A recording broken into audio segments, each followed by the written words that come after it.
পণ্ডিতা গাৰ্লুছা ডাঙৰীয়ানী, গুৱাহাটী লোকসভা সমষ্টিৰ সাংসদ Bijuli Kalita Medhi ডাঙৰীয়ানী, doctor Ravi quota মুখ্য সচিব, শ্ৰী অমিত ব্যাস MD আমুল, শ্ৰী কিশোৰ উপাধ্যায়, বিজয় কুমাৰ গুপ্তা, সুনীল ডেকা, নৱদ্বীপ কলিতা, সন্মানীয় উপস্থিত ৰাইজ, সুধী মণ্ডলী, আমি সকলোৱে অৱগত যে কেইটামান দিন আগতে অসমত আমি সফলতাৰে advantage Assam 2.0 investment and infrastructure summit সম্পূৰ্ণ কৰিছিলোঁ।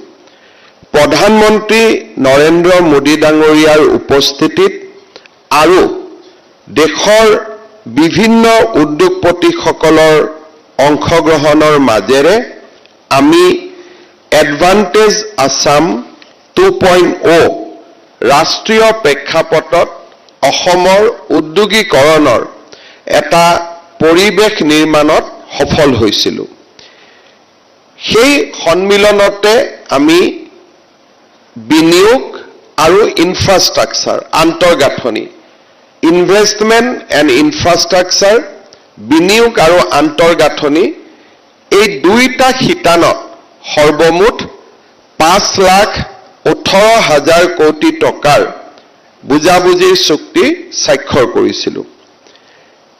আমি এটা মনত ভাবিছিলোঁ যে যিসকল চিৰিয়াছ প্লেয়াৰ নহয়, ইনভেষ্টমেণ্ট সামিটত বুজাবুজিৰ চুক্তি চহী কৰাৰ পিছত উদ্যোগ স্থাপন কৰিবলৈ আগবাঢ়ি নাহিব, তেনে বহুত প্ৰস্তাৱক আমি সেই সময়তে একাষৰীয়াকৈ ৰাখিছিলোঁ, যাতে বাস্তৱ আৰু MOUৰ মাজত বৃহৎ পাৰ্থক্য থাকি নাযায়।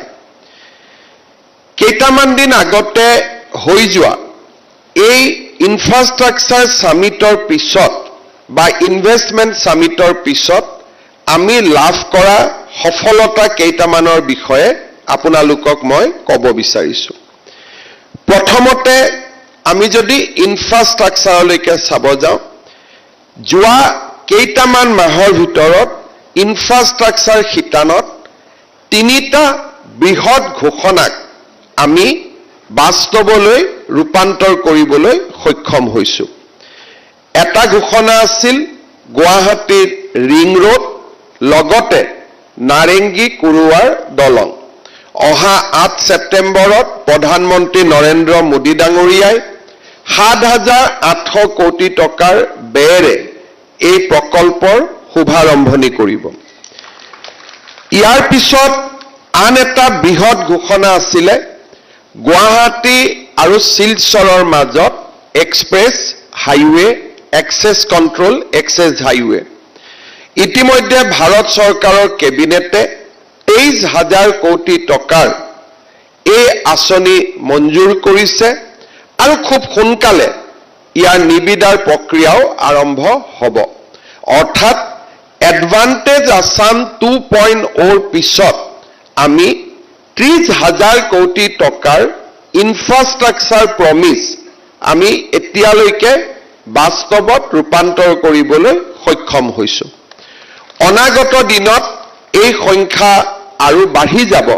আমি ইতিমধ্যে কেইবাটাও গুৰুত্বপূৰ্ণ প্ৰকল্পৰ ক্ষেত্ৰত বহুখিনি আগবাঢ়ি গৈছোঁ আৰু মই বিশ্বাস কৰোঁ যে যি ধৰণে আমি প্ৰতিশ্ৰুতি বা ঘোষণা আমাৰ সন্মুখত আছিল, তাক আমি বাস্তৱত ৰূপায়ণ কৰিব পাৰিম। এতিয়া আমি আহিব খুজিছোঁ ইনভেষ্টমেণ্ট। ইনভেষ্টমেণ্ট শিতানত আমাক বহুকেইটা উদ্যোগ আৰু ৰাজহুৱা খণ্ড আৰু ব্যক্তিগত খণ্ড দুইটাৰ ফালৰ পৰা বুজাবুজিৰ চুক্তি স্বাক্ষৰ কৰা হৈছিল। ইনভেষ্টমেণ্ট সামিটত যেতিয়া আমি বুজাবুজিৰ চুক্তি স্বাক্ষৰ কৰোঁ, সি হ'ল জেনেৰিক, অৰ্থাৎ আমি অসমত উদ্যোগ এটা স্থাপন কৰিব বিচাৰিছোঁ। বাইণ্ডিং বা তাত চুক্তি নাথাকে যে মাটি ক'ত, ইনভেষ্টমেণ্ট ক'ত, ইনচেণ্টিভ কি, এই কথাবিলাক নাথাকে।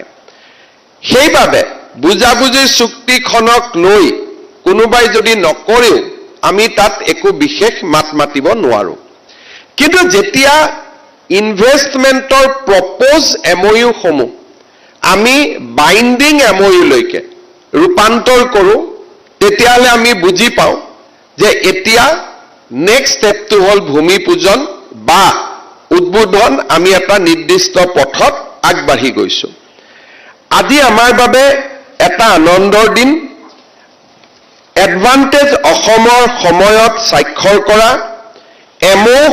MOU বিলাকৰ ভিতৰত 22,900 কোটি টকাৰ 20টা প্ৰকল্পক আজি আমি এটা এক্সিকিউশন ষ্টেজলৈকে আনিবলৈ সক্ষম হৈছো ইয়াৰ ভিতৰত আমি পেপাৰ নিৰ্মাণৰ কাৰণে পাল্প আৰু স্পেচিয়েলিটি পেপাৰ নিৰ্মাণৰ বাবে Kohinoor pulp and paper limited আৰু RPN স্পেচিয়েলিটি পেপাৰ লিমিটেডৰ লগত 1,800 কোটি টকাৰ আজি আমি বাইন্ডিং MOU কৰিছো আৰু মই কবলৈ পাই ভাল পাইছো যে ইতিমধ্যে নিৰ্মাণৰ কাম আগবাঢ়ি গৈছে ইয়াত ইট ইজ কোনোবা যদি যায় they can see that in the field ইয়াৰ পিছত SKJ ক্লিন এনভাইৰনমেন্ট ভেঞ্চাৰ তেওঁলোকে ওয়েষ্ট ৰিসাইকেল কৰিব 137 crores project আজি আমি চুক্তি কৰিছো কিন্তু by December it will be ready for inauguration আমি ভিজুৱেল টু দেখুতে আমি দেখিছো যে ইয়াত কনষ্ট্ৰাকচনো চলি আছে it is in the early stage of completion ইয়াৰ পিছত আমি মেথাসন্স হাইড্ৰোজেন বুলি এটা কোম্পানীৰ লগত আজি আমি বুজাবুজিৰ চুক্তি স্বাক্ষৰ কৰিছো this company originally is from Japan আৰু definitely Indiaত incorporate হৈছে so এই কোম্পানীটোৰ লগতো আজি আমি বাইন্ডিং MOU কৰিছো and they are already working on site আমি আজি তিনিটা এথানল প্ৰজেক্টৰ লগত MOU কৰিছো কামাখ্যা গুলশন আধাৰ and C চাৰিটা প্ৰজেক্টে আমি অন গ্ৰাউণ্ড আজি গলে আমি দেখা পাম it is in advance stage of completion বহুখিনি আগবাঢ়ি গৈছে ব্ৰহ্মপুত্ৰ বিয়ৰি এটা কোম্পানী হ'ব তেওঁলোকৰ বহুতখিনি কাম আগবাঢ়ি গৈছে next 6 months projects can be inaugurated মেগাশ্ৰী মেঘাটপ মেক্স তিনিটা সিমেন্ট ফ্যাক্টৰী আমি 2,800 কোটি টকাৰ আমি বুজাবুজিৰ চুক্তি স্বাক্ষৰ কৰিছো they have also started their construction hospitality সেক্টৰত আমি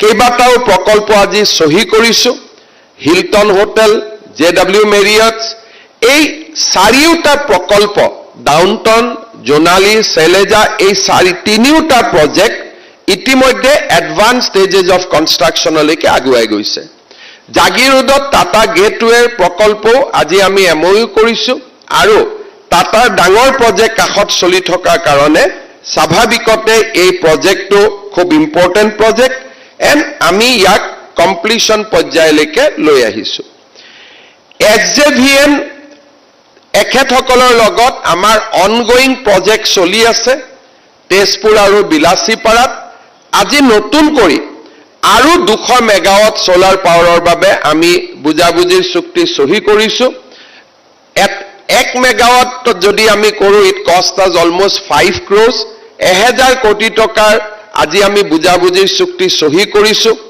300 নিয়াৰ এবাউট 200-300 মেগাৱাটছৰ কাম তেওঁলোকৰ অন সাইট চলি আছে নেভেলি লিগনাইট কৰ্পোৰেচন আজি আমি 1000 মেগাৱাটছৰ বাবে আমি এটা কোম্পানী ফৰ্ম কৰিছো নেভেলি আসামছ তাৰ নামও আমি NAPL দিছো নেভেলি আসাম প্ৰাইভেট লিমিটেড যেটো কোম্পানী তেখেতসকলে নাম দিছে ইয়াতো আমি 1000 মেগাৱাট সোলাৰ পাৱাৰ আমি উৎপাদন কৰিম ঠিক তেনেদৰে আজি অসমত দুটা খুব ইম্পৰ্টেন্ট আৰু মাইলৰ খুঁটা আমি স্থাপন কৰিব খুজিছো অন দা গ্ৰীণ পাৱাৰ সোলাৰত আমি উৎপাদন কৰো কিন্তু ইয়াক আমি প্ৰিজাৰ্ভ কৰিব লাগিব for the peak hours green power সোলাৰত উৎপাদন কৰাৰ পিছত আমি যদি ইয়াক প্ৰিজাৰ্ভ কৰিব নোৱাৰো পিক আৱাৰ্ছত তেতিয়াহ'লে আমি 24 hours green power আমি পাব নোৱাৰো today we have signed to binding MOU one with ONGC Tripura Power Corporation Limited তেখেতসকলে বেটাৰীত দিনত উৎপাদন হোৱা সোলাৰটো বেটাৰীত সংৰক্ষণ কৰি ৰাতি ব্যৱহাৰৰ কাৰণে আমাক এৰি দিব we have signed a very important MOU today আৰু তেখেতসকলে ইতিমধ্যে টেন্ডাৰৰ কামত আগবাঢ়ি গৈছে they are in advanced stages of completion ইয়াৰ পিছত with NEPCO Kopili hydro power projects আছে কিন্তু আজি অসমত আমি ফাৰ্ষ্ট পাম্প ষ্টৰেজ প্ৰজেক্ট মানে দিনত যেটো সোলাৰ পাৱাৰ উৎপাদন হ'ব সেই সোলাৰ পাৱাৰত তেওঁলোকে পানীৰ মাজেদি দিনটো সাৰ্কুলেশন কৰি সংৰক্ষণ কৰিব ওপৰত এটা তেওঁলোকৰ ট্যাঙ্ক থাকিব তলত এটা ট্যাঙ্ক থাকিব নেচাৰেল পাহাৰৰ ওপৰ আৰু তল পাহাৰৰ ওপৰ আৰু তলত পানীৰ সাৰ্কুলেশনৰ মাজত তেওঁলোকে সৌৰ শক্তি সংৰক্ষণ কৰিব আৰু গধূলি হোৱাৰ লগে লগে অসম ৰাজ্যিক বিদ্যুৎ পৰিষদে হওক বা সেন্ট্ৰেল ট্ৰান্সমিশন লাইনতে হওক তেওঁলোকে এৰি দিব যাতে গধূলি সেই সেউজীয়া শক্তি আমি ব্যৱহাৰ কৰিব পাৰো আজি নেপকোৰ লগত তাৰ আমি বাইন্ডিং এগ্ৰিমেন্ট এডভান্টেজ আসামৰ সময়ত ইন্টেনশনৰ ওপৰত এগ্ৰিমেন্ট হৈছিল আজি আমি বাইন্ডিং MOU স্বাক্ষৰ কৰিছো অৰ্থাৎ এতিয়া তেওঁলোকে কনষ্ট্ৰাকচনৰ ফালে আগুৱাই যাব এই গুটেইখিনিৰ মাজত এখন আমি আৰু প্ৰাৰম্ভিক বুজাবুজি এতিয়ালৈকে মই যিখিনি কলো এইখিনি প্ৰাৰম্ভিক নহয় চূড়ান্ত পৰ্যায় হোৱাৰ পিছত আমি চুক্তি কৰিছো বাট উইথ হিন্দুজা আমি আজি এখন প্ৰাৰম্ভিক বুজাবুজি কৰিছো হিন্দুজাৰ লগত লগ লাগি আমি আৰু অসমত পাম্প ষ্টৰেজ আৰু কট কৰিব পাৰি পাম্প ষ্টৰেজৰ কাৰণে সাইট সিলেকশন লাগে অসমত এতিয়ালৈকে 3টা সাইট আমি সিলেক্ট কৰিছিলো এটা নেপকোয়ে ব্যৱহাৰ কৰিব এটা সাইট যত নেকি I think there will be investment of more than 6000 crore 21 তাৰিখে কেবিনেটত আহিব আমি ক্লিয়াৰ কৰাৰ কাৰণে আশা ৰাখিছো সেকেন্ড থাৰ্ড পাম্প ষ্টৰেজ এটা সাইট আমি সিলেক্ট কৰি ৰাখিছো আৰু হিন্দুজাই আজি আমাৰ লগত MOU কৰিছে যে আমি আৰু কৰবাত যদি আছে আমি সাইট আইডেন্টিফাই কৰি প্ৰজেক্ট কৰিব খুজো দ্যাটস এ প্ৰিলিমিনাৰী MOU আৰু এই প্ৰিলিমিনাৰী MOU খনো যদি আমি কনভাৰ্ট কৰিব পাৰো I think that will be another investment of 6000 crore যত নেকি আজি আমি ইয়াক 22000 কোটি টকাৰ ভিতৰত আমি ইয়াক ৰখা নাই অৰ্থাৎ এডভান্টেজ অসমৰ পিছত আমি ইনফ্ৰাষ্ট্ৰাকচাৰত 30000 কোটি টকা উদ্যোগত 22000 লগত নামৰূপৰ ফাৰ্টিলাইজাৰ যি পুৰা বহুত স্পিডত আগবাঢ়ি গৈছে কোম্পানী ফৰ্মেশন হৈ গৈছে 32000 crores 32,000 crores on investment, 30,000 crore on infrastructure. আমি এডভান্টেজ অসমৰ সংকল্পক আমি বাস্তৱত ৰূপায়ণ কৰিছো মোক খততে খুদিছিল যে 5,15,000 কোটি টকাৰ প্ৰথম বছৰত কিমান কৰিব পৰা হ'ব we have a calculation যে এই বছৰত আমি 1.5 লাখ কোটি টকালৈকে আমি ইনভেষ্টমেন্ট আমি বাস্তৱলৈকে লৈ আহিব পাৰিম আৰু সেই ধৰণে আমি আগবাঢ়ি গৈছো The next one, আমি আৰু next MOU signing ceremony rakhisu in the month of September or October, which will be big one. Then we will see some of the major players, jiniki dangor investment or announce asil. আমি ভাবিছো যে September October লৈকে few of the major announcement আমি আৰু চুক্তি লৈকে binding চুক্তি লৈকে আমি convert কৰিব পাৰিম We are working on 3 thermal power projects. We are working on more solar energy. We are working on more pump storage.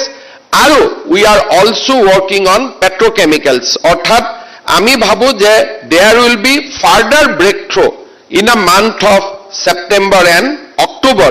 Jot niki ami ei kam ami to convert in assurance to execution level লৈকে আমি লৈ আহিব পাৰিম আৰু এই বছৰৰ শেষৰ ফালে আমি ভাবো যে কেইবাটাও উদ্যোগৰ আমি ইনোগ্ৰেশ্যনো কৰিব পাৰিম, some industry are in the level of inauguration, তাৰো আমি লৈ যাব পাৰিম।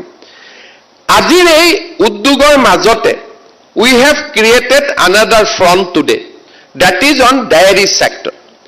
আমাৰ এটা সকলোৱে আমি জানো যে বৃহৎ উদ্যোগৰ লগতে যদি ক্ষুদ্ৰ উদ্যোগ, হৰ্টিকালচাৰ, ভেটেনাৰী, ডায়েৰী ইয়াৰ যদি এক্সপানশ্যন নহয় তেলে real employment is not possible. Today you have seen Amul has signed a agreement of 75 crore. Others have signed agreement of 2,000 crore.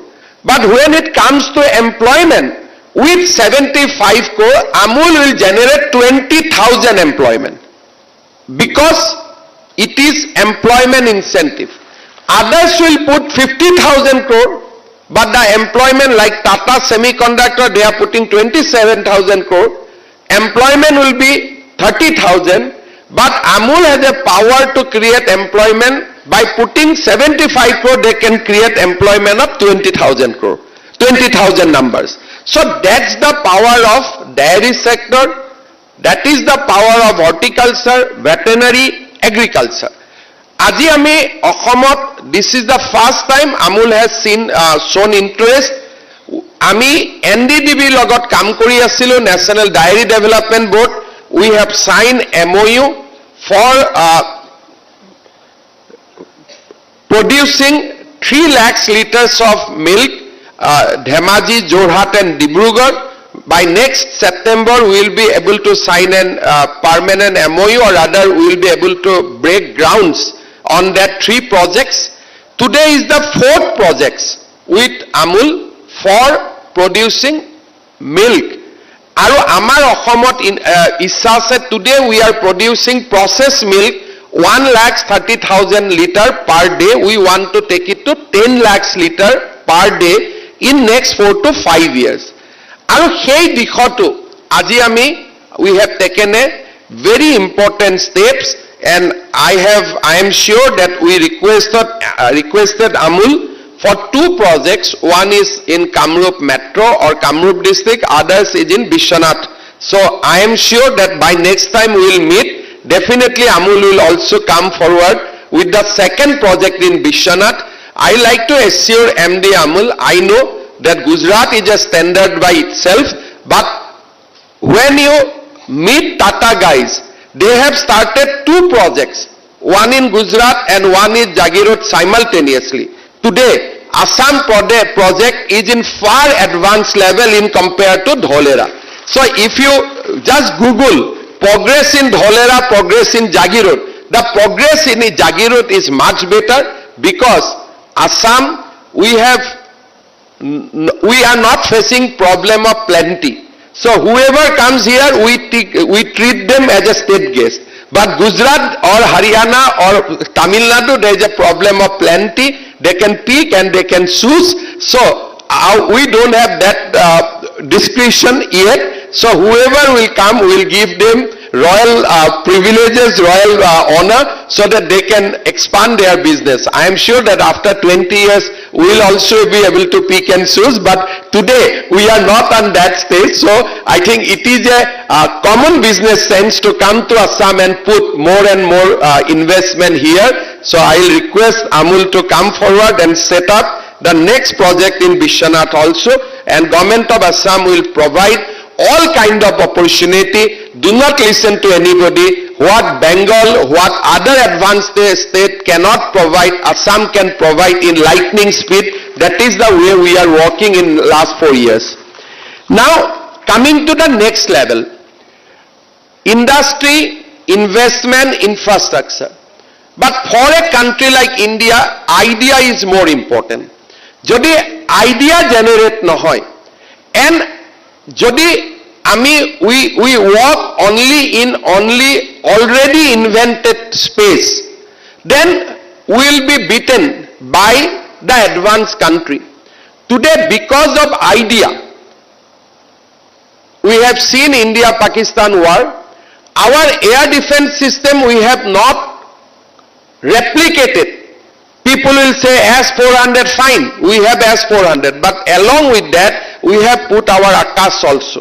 So our air defense system now best in the world because indigenous effort is also there along with the already existing knowledge. So India has a unique opportunity of blending existing knowledge along with our own innovation.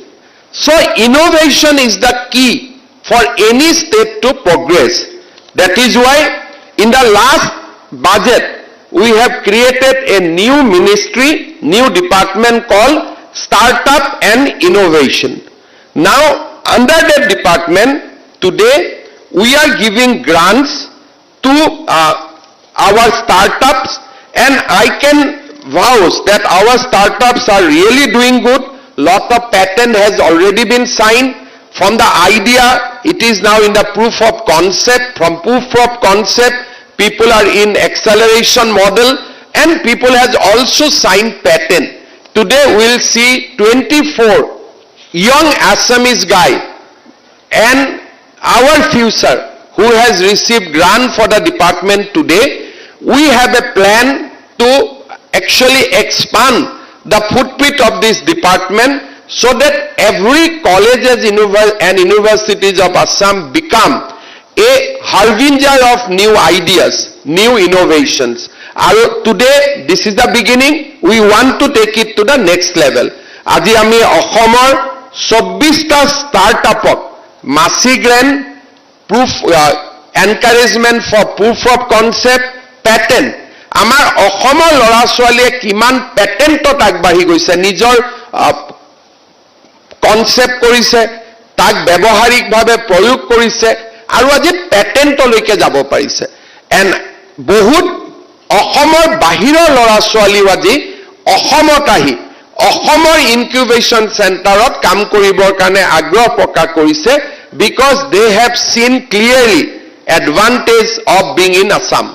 So these are very, very positive newses. আমি অসমৰ ৰাইজক প্ৰতিশ্ৰুতি দিছিলোঁ যে অসমক আমি এটা উদ্যোগীকৰণৰ ক্ষেত্ৰত এখন সমৃদ্ধ ৰাজ্যলৈ ৰূপান্তৰ কৰিম. We are doing lot of activities. We are creating a good land banks so that when industry come, they do not have to wait. We are doing lot of infrastructure development to the land banks. We are creating more infrastructure so that our grid is stabilized. We do not have a problem of power. So you will see in the next level, in September and October, you will see certain big names who has announced projects during the Advantage Assam will come to the stage with execution understanding, with execution memorandum of understanding, and we are moving in that lightning speed. After Advantage Assam, we are reviewing all the commitments almost weekly basis, daily basis, and we are working in right earnest, and we are also trying to ensure that industry which are coming to Assam, they are not facing problem of lands. মই অসমৰ ৰাইজক এটাই অনুৰোধ কৰিম যে আজি আমাৰ ৰাজ্যখনৰ বহু যুৱক ভাৰতৰ বিভিন্ন ৰাজ্যত 7,000-8,000 টকা দৰমহাত কাম কৰে। মোৰ অফিসত ইয়াত মোৰ প্ৰিন্সিপাল সেক্ৰেটাৰী আছে, সকলো আছে। Every day we get information যে অমুক ল'ৰাজন কেৰালাত মৃত্যু হ'ল, অমুক ল'ৰাজনৰ তামিলনাডুত মৃত্যু হ'ল, অমুক ল'ৰাজনৰ কৰ্ণাটকত মৃত্যু হ'ল। প্ৰথমতে আমাক অনুৰোধ কৰে যে ডেড বডি লৈ আহিব পাৰো নেকি, আমি সহায় কৰোঁ। কিন্তু এটা সময়ত মাক বাপেকে আমাক কয় যে ঠিক আছে লৈ আহিব নালাগে, তাতেই সংস্কাৰটো কৰাই দিয়াব লাগে। সো যেতিয়ালৈকে 7,000-8,000 টকাত আমাৰ ল'ৰা ছোৱালী অসমৰ বাহিৰত কাম কৰিব গৈ থাকে, আমাৰ ৰাজ্যখনৰ পৰিৱৰ্তন হ'ব নোৱাৰে। উদ্যোগপতিসকলক নাম লৈ গালি পৰা, দিছ ইজ এ ফেশ্বন। আদানীক গালি পাৰিলোঁ, আম্বানীক গালি পাৰিলোঁ, ফাইন, কিন্তু হোৱাট ইজ দ্য অল্টাৰনেটিভ? যদি আমাৰ ল'ৰা ছোৱালী আদানী আম্বানীত 7,000 টকাৰ চাকৰি কৰিব কেৰালাত যাবই লাগে, যদি মুম্বাইত যাবই লাগে, যদি কৰ্ণাটকত যাবই লাগে, then why not you bring that Adani Ambani to Assam itself? যদি তাতে গৈতো তাতেই কাম কৰি আছে আল্টিমেটলি। অসমৰ today more than 20 lakhs young boys are working outside Assam in a salary of 7 to 8,000 rupees per day. অসমৰ পৰা যোৱা ল'ৰা, কোনো লেবাৰ ল নাই, কোনো প্ৰটেকশ্যন নাই, কোনো ছ'চিয়েল প্ৰটেকশ্যন নাই, they are without guardians. মই সংবাদ মাধ্যম অসমৰ বুদ্ধিজীৱীসকলকো কম, do not fall into the trap of eternal young leader of Indian politician, Indian politics. He is a eternally youth leader. We have grown, we become 55 years, but he will not grow. He will be always a youth leader. Now do not fall into his trap, because for us, the life and the future of that 20 lakhs young boys who are working outside Assam, they are more important than this eternal youth leader of Indian politics. So আমি কাৰোবাৰ ট্ৰেপত পৰিব নালাগে. আজি গুজৰাট ট্ৰেপত নপৰাৰ কাৰণে, Gujarat is the one of the prosperous state of country. Tamil Nadu ট্ৰেপত নপৰাৰ কাৰণে, they are the one of the most prosperous state in the country, because তেওঁলোকে ডিসাইড কৰিছিল যে আমি ট্ৰেপত নপৰো.